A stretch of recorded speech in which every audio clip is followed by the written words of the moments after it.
কি ব্যাপার, কি হয়েছে? তুমি এরকম কান্নাকাটি করতেছো কেন? কান্নাকাটি করবো না তো কি করব? তোমার কথা শুই না রান্না বান্না করতে গিয়া ভাতের মার আমার হাতের উপর পড়ছে, হাতটা পুরো জ্বললা পুড়ে গেল। একদিন রাঁধতে গিয়ে এই হাত পুড়ে ফেলাইছো। এবার চিন্তা করে দেখো, আমার মা বছরের পর বছর রাঁধে, তাহলে কতবার তার হাত পুড়ছে।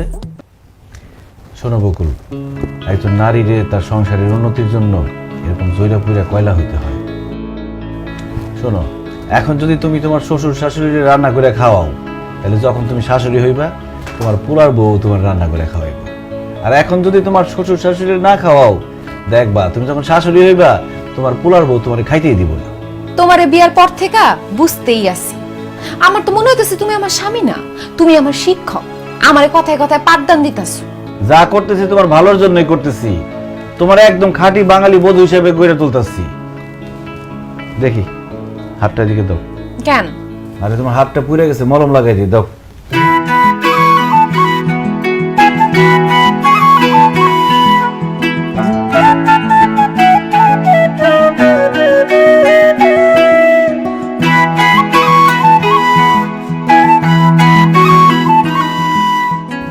ওর থেকে একটু সাবধানে কাজ করবো। হয়েছে হয়েছে, আর দাম লাগবো না। শুনো না, ওই আমি ভাবতেছিলাম কি, কয়দিন বাদেই তো রোজা, রোজার দিনগুলা আমি বাপের বাড়িতে থাকতে চাই। তাইলে সুবিধা হইব। সুবিধা কি মানে, আমি আমার মা আমার ভাবির সাথে মিল্লা ইবাদত বন্দেগী করতে পারলাম, আমার রোজাগুলা রাখতে একটু সুবিধা হয় আর কি বাপের বাড়ি থাকলে। এইসব কথা আমার বলে কোনো লাভ নেই। আমাদের সংসারের সভাপতি হলো আমার মা, আর সেক্রেটারি হলো আমার আব্বা। যা কর তাদের কম, তারা যদি পারমিশন দেয় আমার কোনো সমস্যা নেই। তাকে ডাকতেছি, তাগরই কম। মা, মা, আব্বারে নিয়ে একটু আমার রুমে আসো তো। কি হইছে?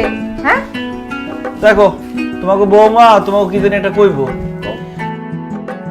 আম্মা কিছুদিন পর তো রোজার মাস শুরু হইব, আমি ভাবতেছিলাম রোজার মাসটা আমি আমার বাপের বাড়িতেই থাকবো। তাইলে রোজা নামাজ কালাম এগুলো করতে একটু সুবিধা হইতো আর কি। অবশ্যই যাবা, তোমার যদি সুবিধা হয় 30টা রোজা রাখার জন্য মায়ের বাড়িতে, তাহলে তো যাবাই। তবে একটা কথা, ঈদ কিন্তু আমাগো সাথেই করতে হইব। অবশ্যই আম্মা, কি যে বলেন, আপনাদের স্যার আমি ঈদ করতে পারি? ঈদ আমি এ বাড়িতেই করবো। এই ওসমান, তুই এক কাজ কর, বৌমারে নিয়ে কালকে শ্বশুর বাড়িতে যা। তুই তো এখনো শ্বশুর বাড়িতে যাস নাই। আর ওই তোর শ্বশুরের লাইব্রেরির ব্যবসা, তোর সমন্দির সুরমা আতরের ব্যবসা, এগুলো একটু দেখে আইলি। হ্যাঁ, কেমন?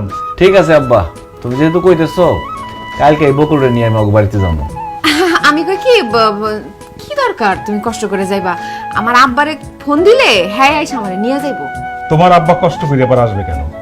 ওসমানই তোমারে নিয়ে তোমাকে বাড়িতে দিয়ে আসবো। জি আব্বা, ঠিক আছে।